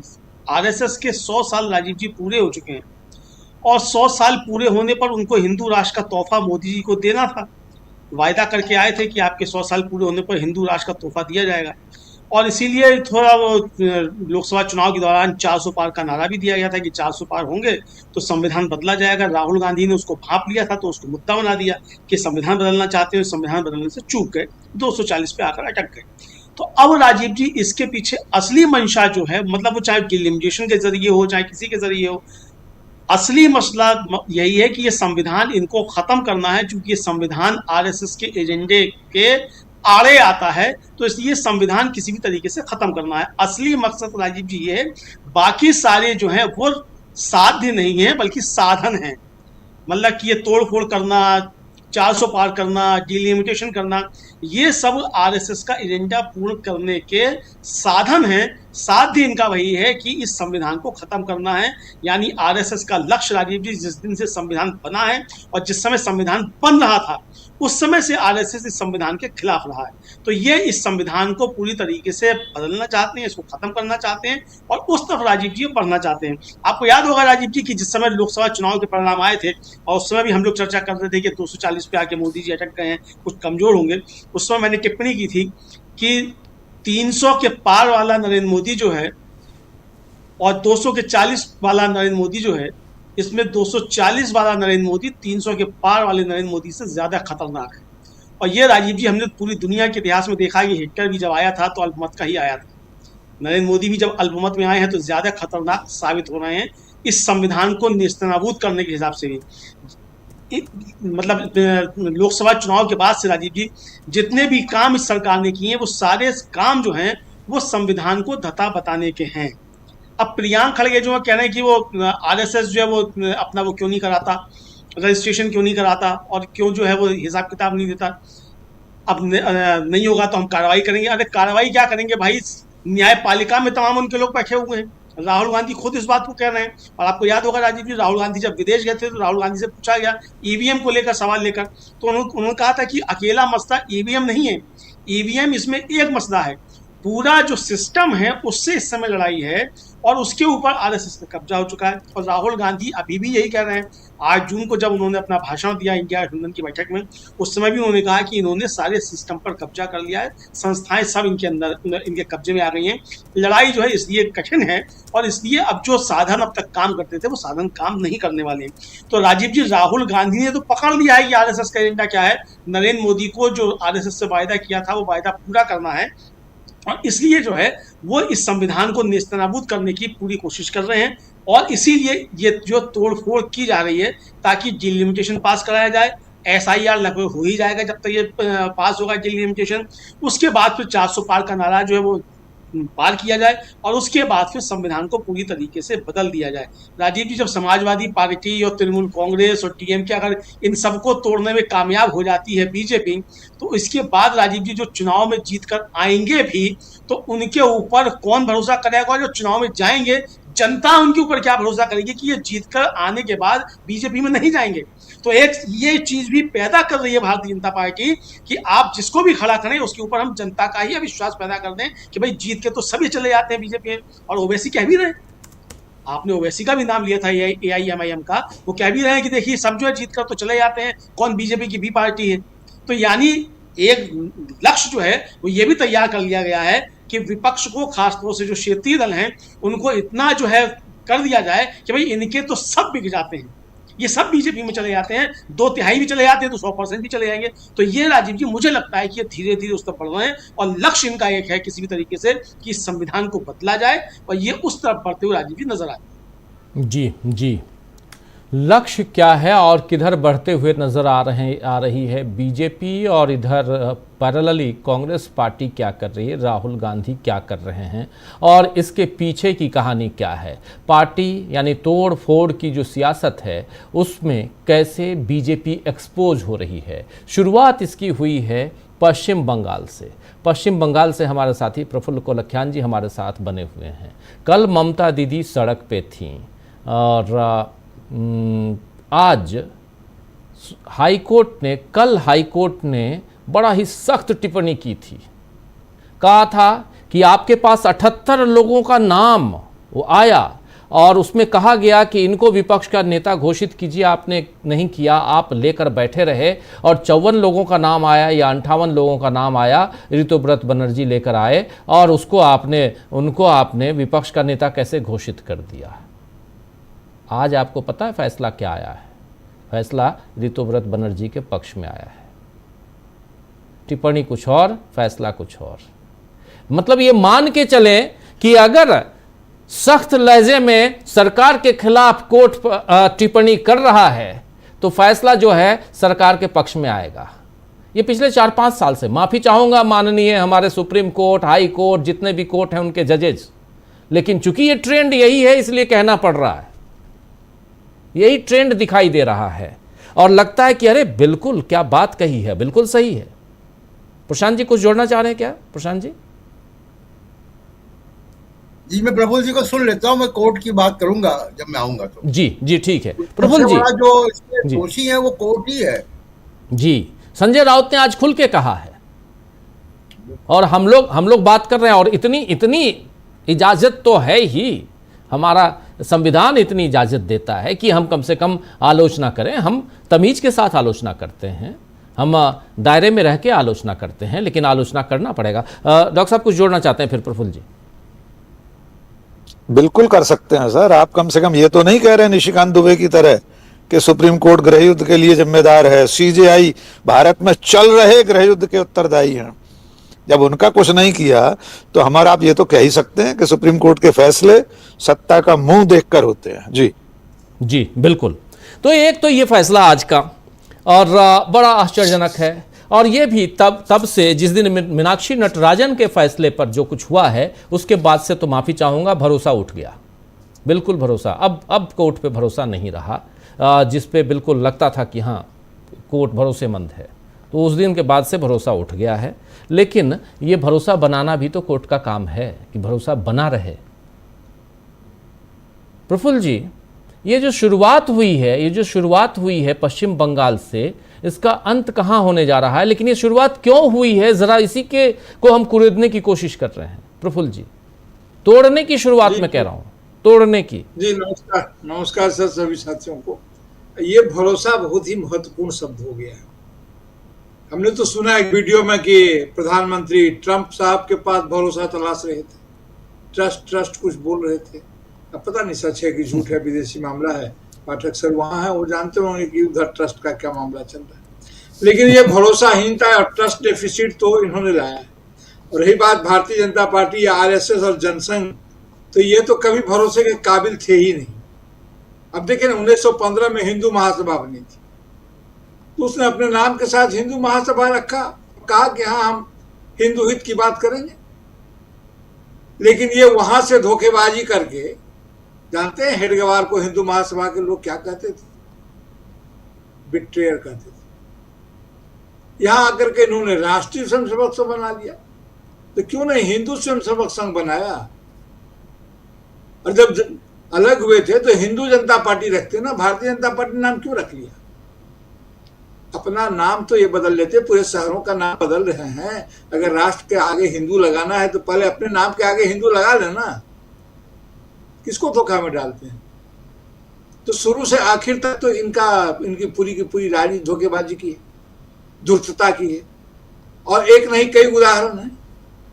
अब इस देश में आदमी, वो जो कहते हैं ना, हम लोग देहात में कहते हैं कि मारी धी के पुतोह लिए संतरास, कि अपनी बच्ची को लोग डांटते हैं ताकि घर की पुतोह जो है उसको संदेश मिले। तो कहीं पे हिट और कहीं पे कुछ असर उसका कहीं और हो। तो ये जो अन्योक्ति का दर्शन है, हमारे पास जो अदालतें हैं वो इस तरह की बातें कहती हैं और उसके फैसले में कुछ और लिखती हैं। ये जो ब्लैक एंड व्हाइट कर रहे हैं, और ये आज से नहीं, आप देख रहे हैं कि जब से प्रभु की प्रेरणा से फैसला होने लगे हैं, तब से प्रेरणा लगातार खतरनाक हदों को पार करती जा रही है। हम किसी पर टिप्पणी नहीं कर रहे हैं, हम टिप्पणी को टिप्पणी समझ रहे हैं। तो ये कौन सा लोकतंत्र है? और ये जो चाह रहे हैं, ठीक ही कहा प्रशांत सर ने कि ये इनके जड़ में वही इनका डर है। इनको लगता है कि सचमुच में इनकी सरकार गलत स्थिति में है, हार जाएगी, गिर जाएगी, क्या होगा नहीं होगा। तो सब कुछ को बटोरने के लिए जैसे जंगल में हाका लगाया जाता है ना, ये सांसदों के बीच में हाका लगा रहे हैं, सबको बटोर करके एक जगह इकट्ठा कर रहे हैं, पता नहीं क्या करेंगे। और ये सब करते हुए क्षेत्रीय पार्टियां, जिसे अक्सर मैं फेडरल पार्टीज के रूप में पहचानता हूं, फेडरल पार्टीज कहता हूं, क्योंकि संघात्मक ढांचे को लगातार तोड़ा जा रहा है। और ये जो यहाँ पर गए हैं हमारे जो सांसद हैं, एमपीज हैं, ये हमारे क्षेत्रीय आकांक्षाओं के साथ भी हैं। किसी को हक नहीं है कि उनको जो हमने संप्रभुता दी है जनप्रतिनिधियों को, हमारी संप्रभुता हम अंतरित करते हैं अपने जनप्रतिनिधियों के पास, उनको हक नहीं है कि उन्हें उस संप्रभुता को इधर उधर बेच दें। राइट टू रिकॉल की बात तो अपनी जगह है, वो तो जो है वो देखा जाएगा। लेकिन जिस प्रकार से वो फैसले हो रहे हैं और इन्होंने तोड़ा है, पश्चिम बंगाल के चुनाव के बाद हम लोग बातचीत कर रहे थे कि अगर बंगाल के चुनाव को ये इनके प्रकार ये जीत जाएंगे तो पूरे देश में हहोर कर रख देंगे, खखोर लेंगे पूरे देश को। ये पूरे देश को खखोर रहे हैं। अब उद्धव ठाकरे गुट में अब 9 सांसद हैं, तो उसके 6 सांसदों को अपनी तरफ लपेट रहे हैं। इस तरह जहां जो भी है, अब उत्तर प्रदेश के बारे में बात चल रही है, क्योंकि वहां 37 के आसपास के एमपी हैं, तो उनकी संख्या ज्यादा होगी, उसमें अधिक बल लगेगा, तो पहले इधर की चीजों को सुधार ले रहे हैं। लेकिन क्या करेंगे नहीं करेंगे, एक बात निश्चित रूप से है कि ये देश को एक नए प्रकार के संकट में डाल रहे हैं। हमारा डेमोक्रेटिक फ्रेमवर्क तो टूट ही चुका है। राहुल गांधी ने अगर कल इस बात को कहा, ये पॉलिटिकल इशू नहीं है, ये नेशनल इशू है, तो हमको इस बात को समझना होगा कि निश्चित रूप से ये लोग। प्रफुल्ल जी, ये जो अभी हवाई पट्टी देख रहे हैं, हेलीकॉप्टर देख रहे हैं, कुछ डब्बे उतर रहे हैं, ये सब जो देख रहे हैं ना, ये राहुल गांधी जो कल बता रहे थे, यानी नीट परीक्षा का जो री एग्ज़ाम होना 21 तारीख को, ये उसके लिए ये परीक्षा के पेपर आए हैं। ये सेना के जहाज़ से वो तस्वीर है, ये हेलीकॉप्टर से ये तस्वीर है। ये देखिए नीट पेपर है ना, ये पेपर लाए जा रहे हैं ये देश में, अपने देश में। ये सब पहली बार आप देख रहे होंगे, हम लोग भी पहली बार, मैं भी पहली बार देख रहा हूँ। और ये तस्वीरें हैं, सिर्फ तस्वीर दिखा रहा हूँ, बाकी टिप्पणी तो सब हमारे तमाम साथी, हमारे दर्शक साथी बुद्धिमान हैं, वो समझ सकते हैं। अपनी बात आगे बढ़ाइए। जी, मेरी माँ कहा करती थी सर कि जो बात नाखून से टूट सकती है उसके लिए कुल्हाड़ी लाने की क्या जरूरत है। तो ये जो दृश्य दिखा रहे हैं, ये हेलीकॉप्टर से भरोसा उतारा जा रहा है, उड़ा करके लाया गया है। जो बात यहाँ पर टाइट करके यहाँ पर अच्छे, देखिए नियत का कोई जवाब नहीं है, इरादों का कोई भी कानून इरादों को नहीं ठीक कर सकता। तो मैं ये कह रहा हूं कि ये जहां पर होना चाहिए, इन्होंने कहा कि हम खुद देखेंगे, और देखते देखते वो एक्सेलेंसी में पहुंच गए। अब एक्सेलेंसी में जाकर के देख रहे हैं, वहां पता नहीं सलाह ले रहे हैं कि कैसे लीक को रोका जाए।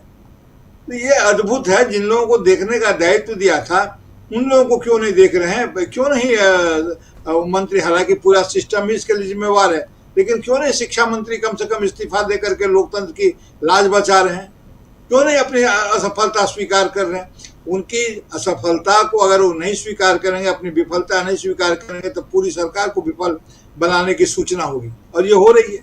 तो ये एक असामान्य परिस्थिति है। मुझे फिर भी लग रहा है कि तमाम एक्सरसाइज होने के बाद 2027 के प्रारंभ में ही हम मध्यावधि चुनाव की ओर जाने के लिए विवश हो जाएंगे।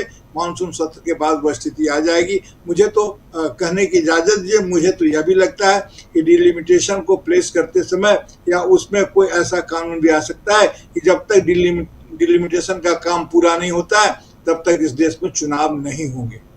चुनाव डिलिमिटेशन के बाद होंगे। इस तरह की भी कोई योजना बन सकती है इनकी, ये कुछ भी कर सकते हैं देश को। और इसलिए मुझे तो बहुत अब ये लग रहा है कि जनप्रतिनिधियों के साथ राजनीति नहीं चल रही है। अगर जनप्रतिनिधियों का हमारा जो प्रातिनिधिक जो हमारी सिस्टम है, जो प्रणाली है, लोकतंत्र है, संसदीय, यह अगर फेल कर जाएगा तो उसके बाद जो उथल पुथल मचेगा उसके शिकार सब कोई होंगे, हर कोई होंगे। ये पूरा का पूरा जो बचा हुआ ट्रस्ट है, अमरेंद्र सर ठीक बोल रहे थे कि जब चुनाव में जाएंगे तो कहेंगे कि ये कोई भरोसे के काबिल नहीं है जिनको वो तोड़ के लाए हैं, लेकिन जनता ये पूछेगी कि आप कितने भरोसे के काबिल हैं, आपको क्या इतनी ताकत दी गई थी सिर्फ इसलिए कि आप देश में विपक्ष को खत्म कर दें, आप देश में लोकतंत्र के शासन को खत्म कर दें। आप एक परीक्षा नहीं चला सकते हैं, आप देश क्या चलाएंगे। जी, लोग इस बातों को ध्यान नहीं देंगे। इसलिए एक बड़े संकट में हम सर हैं, और ये सिर्फ संख्या का संकट नहीं है बल्कि विश्वास का संकट है, ट्रस्ट का संकट है। और ये सभी लोग कह रहे हैं कि जब इरादा ही गलत हो जाए तो क्या किया जा सकता है सर। जी बिल्कुल बिल्कुल, ट्रस्ट का संकट, विश्वास का, भरोसे का संकट, और इस संकट से कैसे देश उभरेगा, अगर ये संकट और ज़्यादा गहरा गया तब क्या होगा, ये एक गंभीर सवाल है। लेकिन इन सवालों के बीच जब तोड़फोड़ की राजनीति चल रही है तो फिर ये संकट और कितना गहरा सकता है। क्या देश की सियासत में कुछ और हलचल होने वाली है? क्या कुछ दिखाई देता है आपको स्वामी जी, क्या लगता है आपको? मुद्दा क्या है? असली मुद्दा यह है कि जैसे आप कह रहे हैं कि एल नीनो फैक्टर बहुत ज़्यादा मजबूती से हो रहा है और जुलाई अगस्त में पानी बहुत कम बरसने की संभावना है और हमारा एग्रीकल्चर सेक्टर बहुत ज़्यादा परेशानी में आने वाला है। और अभी ये स्थिति है, जैसा आप देख रहे हैं कि मध्यम वर्ग किस प्रकार से परेशान है, मेहनत कश लोग कैसे परेशान हैं, लोग बड़े बड़े शहर छोड़ के अपने गाँव की तरफ जा रहे हैं, उधर बिल्कुल डिस्पैरिटी बढ़ रही है, इंडस्ट्री के ऊपर भी इसका प्रेशर आ रहा है। तो देखिए वास्तविकता यह है कि जब आदमी के पेट पे लात पड़नी पड़ जाएगी शुरू, तो उसे किसी सेकेंडरी इंफॉर्मेशन की आवश्यकता नहीं होगी, वो तो अपने ऊपर देखता है, अपना एग्जाम्पल देखता है। और आज जब देखिए किसी भी सेगमेंट के अंदर, देखिए कई बार इस बात को मैं दोहरा चुका हूं, किसी भी सेगमेंट के अंदर देखिए हर सेगमेंट के अंदर डिसकंटेंटमेंट है। और जिस प्रकार की दिशा दिख रही है, जिस प्रकार का इकोनॉमिक फोरकास्ट लोग कर रहे हैं और जो लग रहा है कि इस प्रकार से चीजें आगे बढ़ रही हैं, अब आप बताइए कितना बड़ी धोखाधड़ी हमारे साथ हुई है। जब $120 पर बैरल का इंटरनेशनल क्रूड प्राइस था, उस समय आपने 12 रुपए दाम बढ़ा दिए, सीएनजी, पीएनजी, एलएनजी सबके दाम बढ़ा दिए। और आज के तारीख में जब वो $40 कम हो गया है, 1/3 नीचे जा चुका है, तब देश की जनता को आप कोई फायदा नहीं देने वाले हैं। मैंने हर जगह लूट मची हुई है, बड़े बड़े जंगल आप काट रहे हैं, बड़ी बड़ी इंडस्ट्री, बड़े बड़े लैंड बैंक आप जो है रामदेव को दिए जा रहे हैं, जहां पे वो आईएएस और पीसीएस और उसकी कोचिंग कराएंगे और सब करेंगे, और आपने हर जगह लोगों को एक दूसरे से भिड़ा रखा है। तो वास्तविकता यह है कि देश का, हमारी भारत माता का भविष्य क्या है। हमारी भारत माता जो एक हम दिशा में जा रहे थे, और आप देखिए कितनी शर्म आई मुझे सुन के कि जब वहां डोनाल्ड ट्रंप कह रहा है कि अगर भारत के ऊपर कोई आक्रमण करेगा हम आपकी मदद करेंगे। माने मेरा भारत जो कि कहता है कि हम विश्व की महाशक्तियों में से एक है, न्यूक्लियर पावर है, जहां के प्राइम मिनिस्टर ने अमेरिका के प्रेसिडेंट को मुंह पे कह दिया था कि we are a sovereign country and we treat you as a friend, don't dictate us terms. उस देश में एक दूसरे देश का राष्ट्रपति जो अभी ईरान से पिट के आया है, जो ईरान से समझौता हुआ है, उसमें सारी की सारी शर्तें ईरान के पक्ष में हैं और सबसे ज्यादा फायदा ईरान को और रूस और चीन को हुआ है, अमेरिका को कोई फायदा नहीं हुआ है। वो अमेरिका हमारे देश को कह रहा है, हमारी जैसी महाशक्ति को कह रहा है, जो 70 साल में कभी कहने की उसकी हिम्मत नहीं हुई कि अगर आपके ऊपर आक्रमण होगा तो हम आपकी मदद करेंगे। अरे महाराज, आपकी आक्रमण की आवश्यकता नहीं है। भारत एक महाशक्ति है, भारत एक इकोनॉमिक पावर भी है। हमारे पास, हमने रफेल पता नहीं लाखों करोड़ों के खरीद लिए, पता नहीं काहे के लिए खरीदे थे, ये पेपर को ट्रांसपोर्ट करने के लिए खरीदे थे। हम तो ये सोच रहे थे कि जिस प्रकार से पाकिस्तान के साथ ये हुआ था और हमने 3 दिन के अंदर उनके साथ समझौता कर लिया था, तो हम तो उपनिवेश बन के एक अमेरिका के रह रहे हैं। और डोनाल्ड ट्रंप जिस प्रकार से हमको ट्रीट कर रहा है, वास्तविकता में शर्मनाक है। ऐसा मैंने अपने 74 साल की उम्र में कभी ऐसी परिस्थिति नहीं देखी जब मुझे शर्म आए। मैंने हमेशा गर्व से ये कहा है कि मैं भारतीय हूं, लेकिन अब मुझे लगने लगा है कि विदेश के अंदर जैसे हमारे को ट्रीट किया जा रहा है और हमारे देश के प्रधानमंत्री को जैसे ट्रीट किया जा रहा है, कुछ भी हुआ हमारे देश के प्रधानमंत्री हैं और उन्हें योर एक्सेलेंसी करके 5-6 बार पेपर भर के जिस प्रकार से जवाब देना पड़ रहा है, मुझे शर्म आती है। लेकिन मैं चाहता हूं मोदी जी एक बार कमर को सीधी करें और बोल दें कि mister president, we treat you as a friend and we are a sovereign country, don't dictate us terms. जी, अभी आप रफाल की बात कर रहे थे, अभी देख ही लिया आपने, तस्वीर देख लिया आपने, हेलीकॉप्टर से, सेना के हेलीकॉप्टर से नीट के पेपर उतर रहे हैं, तो काम में लगा दिया गया है। ज़रूरत है, जहाज़ों की बहुत ज़रूरत पड़ेगी, बहुत सारे एग्ज़ाम हैं देश में। दूसरा, आपको एक और ब्रेकिंग खबर दे रहा हूँ, सरकार तैयारी कर रही है, गृह मंत्रालय तैयारी ये कर रहा है कि एयरपोर्ट, ऐसी प्राइवेट जो चाहे पार्लियामेंट है, इन सब जगहों से CISF को हटा दिया जाए और वहाँ पर प्राइवेट एजेंसियाँ, सुरक्षा एजेंसियाँ वहाँ लगेंगी और ये जो CISF और बाकी हैं, इनको उन देश की सुरक्षा में लगाया जाए जहाँ पुलिस की कमी है। यानी अब सड़कों पे आप पैरामिलिट्री फोर्सेस को, जो अभी वहाँ प्रफुल्ल जी रोज़ 2-4 हो रहे हैं पश्चिम बंगाल से, ये देश की सड़कों पे इनको आप घूमते हुए देखेंगे। ये सुरक्षा आपके, हमारी आपकी सुरक्षा जो है वो दुरुस्त रहे, लड़कियां रात को 12 बजे स्कूटी से आराम से जा सकें, इसके लिए सरकार ये काम कर रही है, मदद कर रही है, करने जा रही है, ये प्लानिंग है। प्रशांत जी, यही माना जाए? नहीं, ये तो संकेत राजीव जी इमरजेंसी के हैं, ये संकेत तो इमरजेंसी लगने के हैं। घोषित या अघोषित इमरजेंसी चल रही है,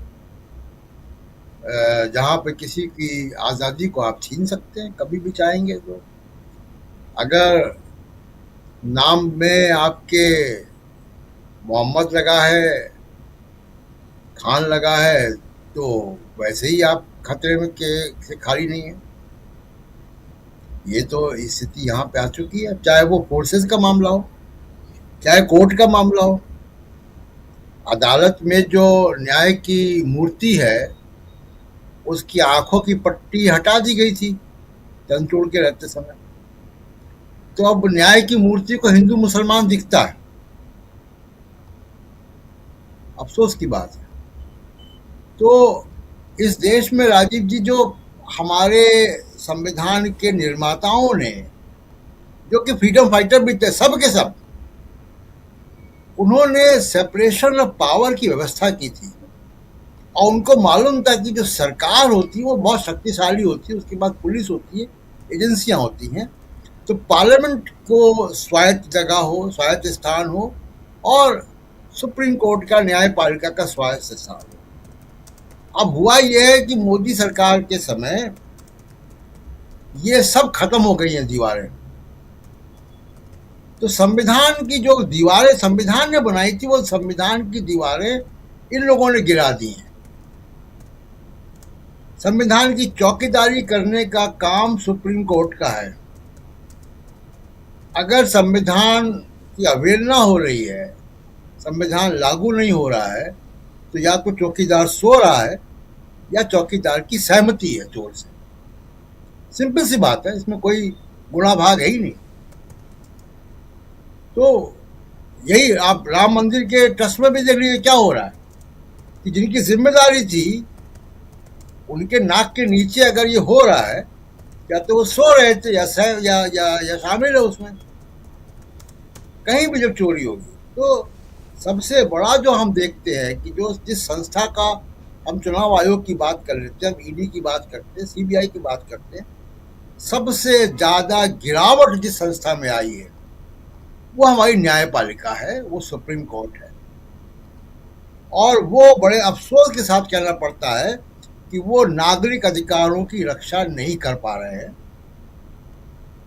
और जो काम उनको भारत के संविधान ने दिया है, जो उनका मैंडेट है, जिसके लिए उनको तमाम तनख्वाहें मिलती हैं, इज्जत मिलती है समाज में, बड़े बड़े बंगले मिलते हैं, ऑफिस मिलता है, घर में भी सेक्रेटरी मिलता है, रिटायर होने के बाद भी सेक्रेटरी मिलता है, वो अपने उस धर्म को निभा नहीं पा रहे।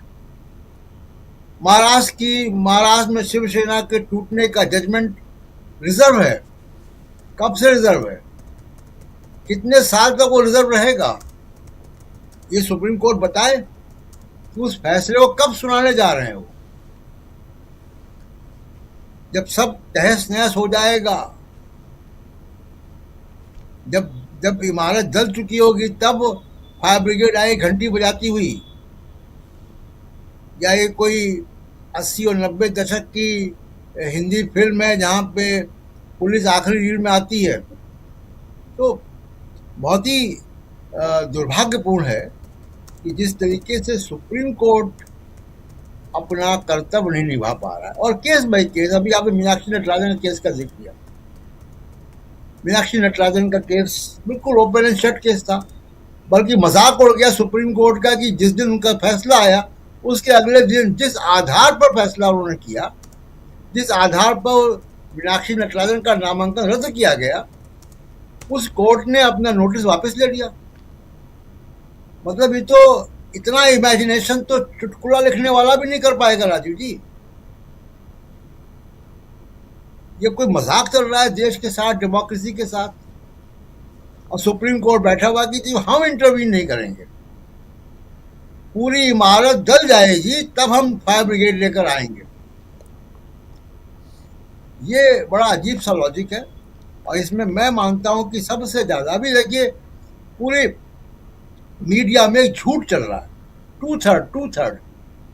वो 2/3 फैसला नहीं करते हैं, पार्टी का मर्जर बाहर होता है, पॉलिटिकल पार्टी का मर्जर होता है। ये हम लोग एक हफ्ते से ऊपर से ये बात यहाँ पे कह रहे हैं, बार बार कह रहे हैं, और केवल हम नहीं कह रहे हैं, देश के बड़े जूरिस्ट इस बात को कह रहे हैं, देश के बड़े वकील कह रहे हैं, रिटायर्ड जजेस कह रहे हैं, पुराने इलेक्शन कमिश्नर्स कह रहे हैं कि 2/3 ये नहीं होता है, कि वो 2/3 तय कर लेंगे और वो पार्टी मर्ज कर लेंगे। और 2003 का संवैधानिक जो संशोधन है, यानी शेड्यूल 10 जो अब है, वो बहुत साफ है, और हिंदी, अंग्रेजी और तमाम भाषाओं में वो उपलब्ध है, कोई भी जाकर पढ़ सकता है।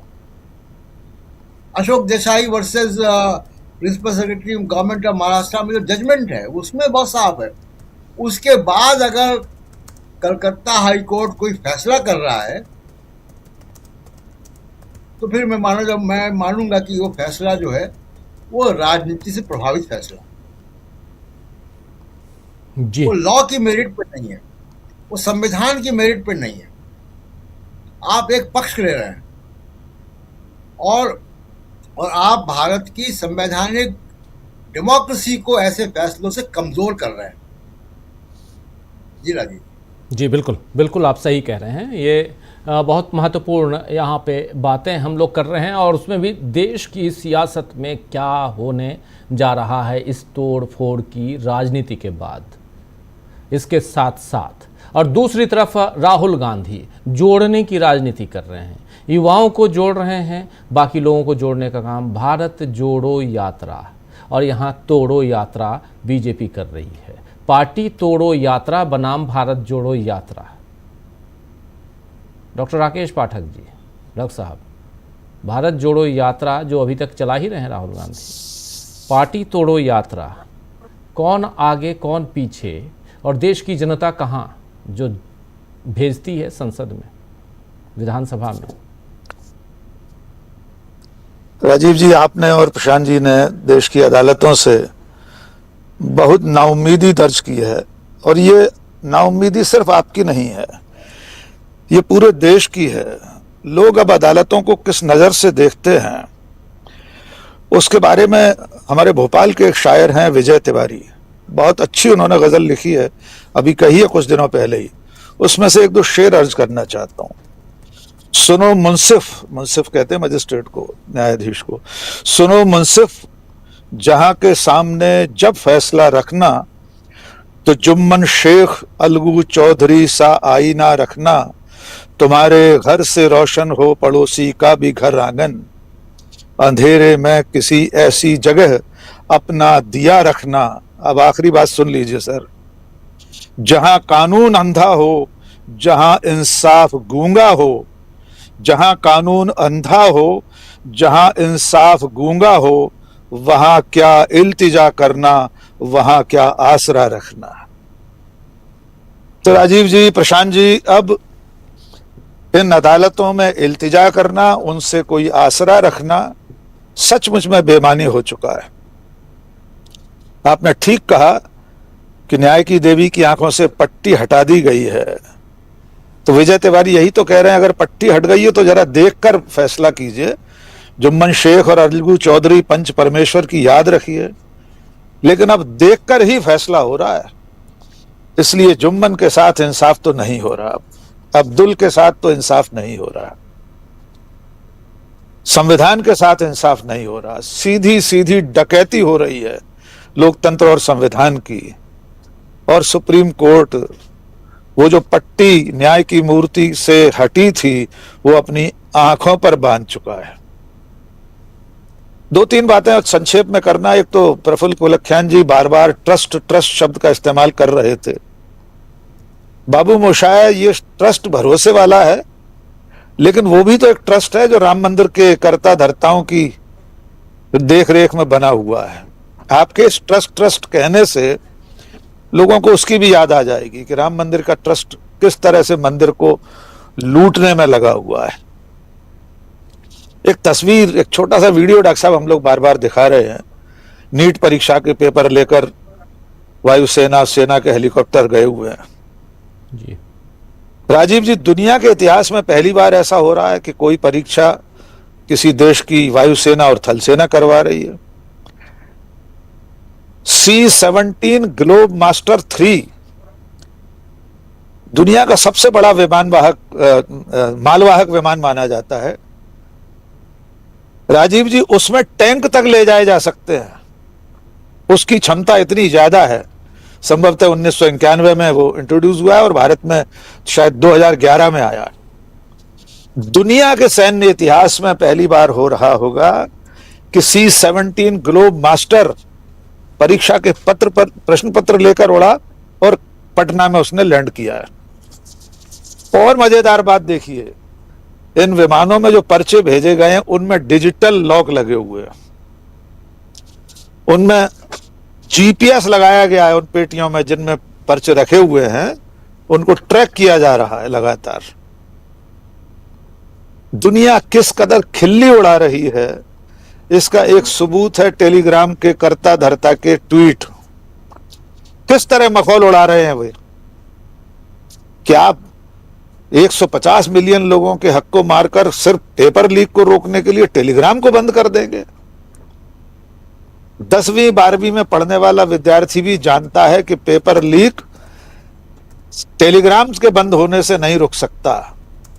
कितने माध्यम है डॉक्टर साहब, व्हाट्सएप है, बल्क ईमेल है, इंस्टाग्राम है, कितनी ऐसी चीजें हैं जिनके जरिए पेपर लीक अगर हो जाए तो एक से अनेक तक पहुंच सकता है। आप अकेले टेलीग्राम को बंद करके क्या कर लेंगे? और किस कदर परेशान हो रहे हैं बच्चे, उनके तमाम ट्यूटोरियल्स उस पर हैं, उनकी तमाम पढ़ाई के कागजात हैं, उस पर बहुत कुछ है। आपने सब पर ताला लगा दिया क्योंकि आप परीक्षा कराने के लायक भी नहीं है। इसलिए अब आप इस तरह से पूरे लोकतंत्र पर डाका डालने पर उतारू हूं। आपके सवाल का जवाब यह है कि आपने पूछा कि कौन आगे और कौन पीछे। इस समय तो डॉक्टर साहब लोकतंत्र के लुटेरे ही आगे चल रहे हैं, और जब तक जनता खुद उनके पीछे दंड लेकर नहीं चलेगी, जब तक उन्हें खुद नहीं हाकेगी, ये डकैती रुकने वाली नहीं है। और आखिरी सबक उन सब लोगों के लिए जिन्होंने भारतीय जनता पार्टी का साथ लिया, मैं अपने उस जुमले को 1108वीं बार दोहराना चाहता हूं कि भारतीय जनता पार्टी रिवर्स पारस पत्थर है, जिसने उसे छू लिया उसका कोयला बनना तय है। आने वाले दिनों में विपक्ष विहीन राजनीति की तरफ बढ़ रहा है ये देश। और हाँ, बहुत अच्छी बात प्रशांत जी ने बताई और आपने उसका उल्लेख किया शुरुआत में कि अब पैरामिलिट्री फोर्सेस को देश में और समाज में तैनात किया जाना है उस रूप में जिस रूप में पुलिस काम करती है। तो ये सीधे सीधे भारत को, एक लोकतांत्रिक राष्ट्र को पुलिस स्टेट बनाने की कोशिश है। अब अगर आप चौराहों पर पैरामिलिट्री फोर्स देखेंगे, दंगाग्रस्त इलाका हो, कोई और आपदा का अवसर हो, भूकंप आ गया हो, कोई और तबाही हो, तब इनकी मदद ली जाती है। अगर ये सड़कों पर उतरकर पुलिस का काम करेंगे, जैसे बंगाल में भी किया 4.5 लाख पैरामिलिट्री फोर्सेस ने, तो आप समझिए अब ये देश पूरी तरह पुलिस स्टेट बन रहा है, वैसे बन चुका है। न चेतोगे तो मिट जाओगे हिंदुस्तान वालों, तुम्हारी दास्तान तक न होगी दास्तानों में। जी राजीव जी। जी जी, बिल्कुल बिल्कुल सही कह रहे हैं आप। प्रफुल्ल जी जी क्या यहाँ जो अभी कह रहे थे डॉक्टर राकेश पाठक जी कि अभी तो आगे चल रहे हैं यही तोड़ने वाले, ऐसे भी फिल्मों में 3 घंटे की जो फिल्म होती है उसमें 2.5 घंटे, 2.25 घंटे वही आगे चलते हैं, तोड़ने वाले ही आगे चलते हैं। गब्बर सिंह आगे रहता है फिल्मों में, लास्ट में ठाकुर आता है। लेकिन ज़रा यहाँ पर देश की सियासत की बात मैं कर रहा हूँ, और इसमें जो तोड़ने जोड़ने की बात हम कर रहे हैं, ज़रा आपसे, क्योंकि चूंकि आप वहाँ हैं, मैं बार बार ये जिक्र कर रहा हूँ, आप वहाँ हैं जहाँ से तोड़ने की शुरुआत अभी ताज़ा तरीन, हालांकि देश के इतिहास में कई बार तोड़ने टूटने इन सब का जिक्र और ये किस्से रिपीट हो रहे हैं, होते रहे हैं, लेकिन अभी जो एक धारा चल रही है, अल्नीना की बात कर रहे थे हमारे साथी प्रोफेसर अखिल स्वामी जी कि बारिश कम होगी, अभी ऐसी भविष्यवाणियां हैं क्योंकि अल्नीनो ईयर चल रहा है। वो प्रकृति का अपना नियम है, उस हिसाब से वो चल रहा है। लेकिन ये जिस नियम से प्रकृति के साथ, यानी जो सियासी प्रकृति है उसके साथ जो छेड़छाड़ किया जा रहा है, उसका कितना असर आने वाले समय में हम इस देश की सियासत पर देखेंगे। इस देश की जनता क्या सब कुछ, बिल्कुल हम लोग ठीक है 2 दल, 3 दल, 10 दल, 20 दल की बात, पार्टियों की बात कर रहे हैं, लेकिन पार्टियां जो हैं वो जिनके सहारे संसद तक पहुंचती हैं वो जनता है, वोटर्स हैं। SIR की चर्चा अब हो रही है कि नहीं हो रही है आपके राज्य में? हाँ, SIR की चर्चा हो रही है सर दबे जुबान से, क्योंकि अब उसको पहले जो लोग कर रहे थे दोनों तरफ की चर्चा करते हैं, लेकिन अब वो उस तरह का मुद्दा नहीं रहा, क्योंकि उसका जो होना था वो तो हो ही गया, लोगों ने नतीजा देख लिया।